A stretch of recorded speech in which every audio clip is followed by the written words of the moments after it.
Hello বন্ধুরা, কেমন আছো সবাই? আশা করি ভালো আছো। শখের রান্না করে আমি চৈতি, তোমাদেরকে অনেক অনেক শুভেচ্ছা জানাই।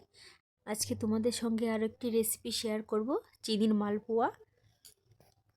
চিনির মালপোয়া বানানোর জন্য আমি একটা ব্যাটার তৈরি করে নিয়েছি। এর মধ্যে পরিমাণ মতো চালের গুঁড়ো দিয়েছি, পরিমাণ মতো চিনি, একটু লবণ, অল্প সুজি দিয়ে ভালো করে ভিজিয়ে রেখেছিলাম। সুজিগুলো ফুলে গেছে, আমার ব্যাটারটা একদম রেডি।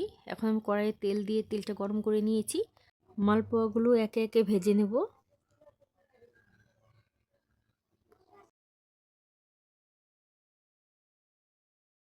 আমি মালপোয়াটা ভালো করে উল্টে পাল্টে ভেজে নেব। মালপোয়াটা হয়ে গেছে, তুলে নেব। আমি একইভাবে আরেকটা বানিয়ে দেখাবো।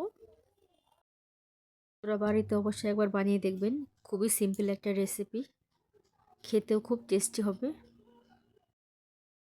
কতটা সুন্দর হয়ে ফুলে উঠেছে দেখুন।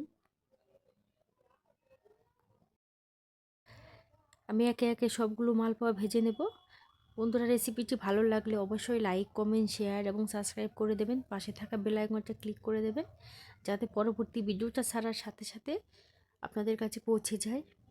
সবাই ভালো থাকবেন, ধন্যবাদ।